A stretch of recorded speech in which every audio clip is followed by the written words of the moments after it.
Hello. Hello, hello. Hey, how are you guys doing tonight? Hey, Tommy, how you doing? I'm doing well. How are you guys doing? We're doing pretty good. We got some mildly chilly weather and a bunch of Patriots and no haters. So, yay! That's an awesome night. That's right. Wish we were out there with you guys. I know. We wish you guys were out here with us, too. And we wouldn't even have to be here. We could be on some ranch in Texas eating barbecue, having smoked That's honey. right. That's exactly right. Well, everything seems to be pretty calm in here tonight. It seems to be a good night. We just got done with dinner here a little while ago, and I can't speak too highly of that, but it was edible, I guess. But now that we're talking about barbecue, I'm craving barbecue. So thanks for that. Sorry. No, that's Matt's fault. Yeah, that's Matt's fault. He got us started on the barbecue. Yeah, and smoked cheese and honey. Hey, Tommy, this is Mickey. How you doing? Hey, Mickey, I'm doing well. How are you guys all doing? Well, you know, some of us are riled up out here tonight, but not too bad. Not too bad. Well, hopefully not too. Hopefully it won't get too bad. Yeah. So I got to meet your family when they were in town. They're lovely. Your aunts and your cousins. Yeah, they are a handful. They're good people. My Aunt Patricia, she's she was here during trial, obviously, and she's been very supportive of us. My Aunt Patricia, Sheila, that came with her, that's Donnie's mom. Yeah. She's been through a lot lately herself. She lost her husband last year, and she's suffering from early stage, I guess, on Alzheimer's, and so she's having little issues with that. But I think they're all doing pretty good right now. But I think so very highly of you guys. Well, your Aunt Patricia and Sheila stayed with us for a little while, so we got to hang out with them for a bit, and they're just lovely people. Yeah, Patricia, she's a go-getter, that's for sure. It's hard to slow her down. It's always good to have a high energy yeah. person in your corner. Yeah, that's right. I think where I'm going when I leave here, or when I get to, I think I'm going to Yazoo City, Mississippi. It's only about 30 minutes from our house, so she'll be visiting me pretty regularly, I would suppose. Nice. That's awesome. Looking forward to getting back down there. Good. Yeah, I'm actually I'm on deck to leave here any time now, so I'm kind of just sitting here waiting. It could be any day. There's me and Shane Wood that are kind of sitting on the fence just waiting. So kind of excited, a little nervous. I kind of hate to leave here, but I'm ready to get gone, to get closer to my family. My mom's not doing well. She was diagnosed with cirrhosis a few weeks ago, and everything's went downhill since then. She's actually in ICU. She's been there for about 2 weeks now, and they don't expect her to get out. She's had a lot of other issues kind of kick off since she got there. She's on 100% oxygen now, and so we're just kind of hanging on. They're keeping her comfortable while she's in there. I've tried to talk to my attorney about reaching out to the courts about a compassionate release to try to get home and see her before something does happen. But these courts, they could care less about any of us. So we knew it was a long shot. I'm sorry, But Tommy. That's awful. I'm so sorry. yeah, it sucks to sit here knowing there's nothing to do. My dad's disabled. He's not able to do a lot, so it's really hard on him. That's his other half, and I know it's gonna be up the creek without her. It's hard for me to sit here knowing there's nothing I can do, just to be helpless, to help him. But we're trying to raise money. I've got some other people because they don't have money to pay for services when she does pass. So we've been Anna Malera from the Chinese Patriots, Christian Patriots. They started a fundraiser just using my gift and go, which is GAMBJ, have already started trying to raise money. So they've been really helpful, real supportive. I visit with Anna pretty regularly, so she's been a godsend to say the least. But if you guys know anybody out there willing to help, please give them that gift and go. Everything I'm making goes to that right now.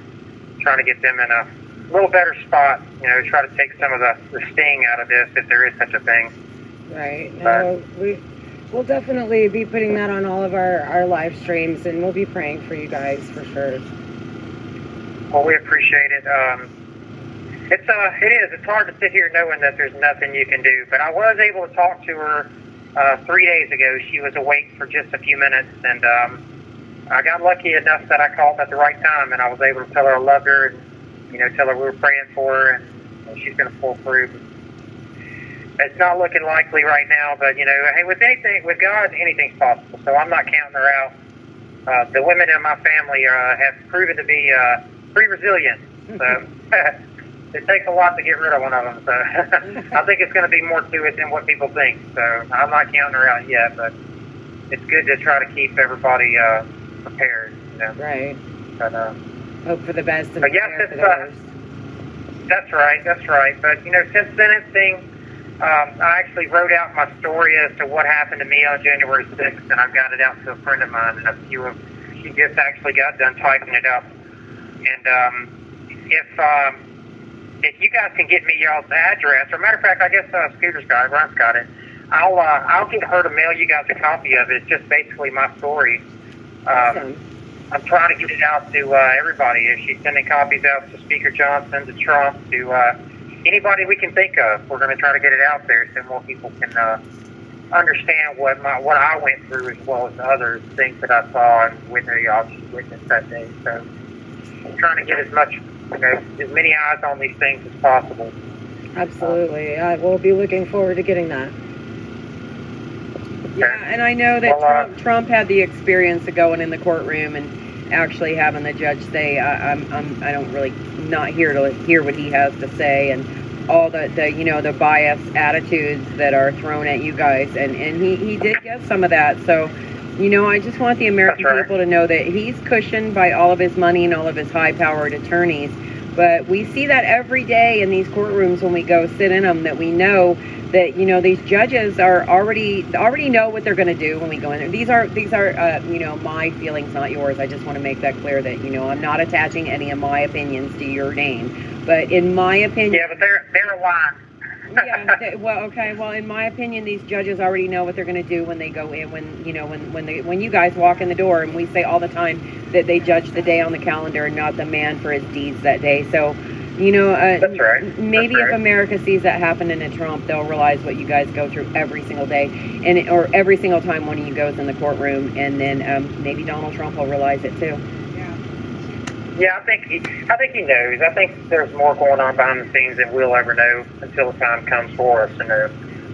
In my case, obviously, I'm still kind of feeling the effects of that long sentence. I got a longer sentence than most anybody with my charges. I think I got 6.5 years, or 6 years more than my judge. Had his longest sentence to that date was 40 months for someone that was allegedly assaulted 6 police officers, broke windows, went into the Capitol, did all kind of heinous things allegedly, and he was given 40 months.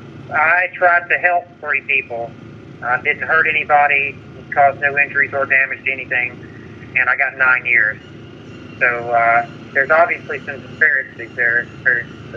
I believe a lot of it has to do with the fact, for one, I stood up for the people. I stood up for myself. I called out the prosecution and the courts for their over-sentencing and their overcharging.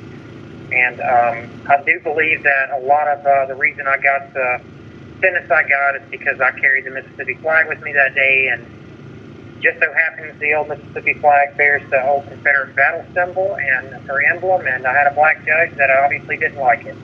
That flag was called the Confederate battle flag 130-something times during jury picks.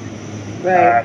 And the exact term was, or the statement from the court or from the judge was, one of the defendants is seen carrying a Confederate battle flag throughout the day. Do you think that you could judge someone that would carry a flag like that fairly?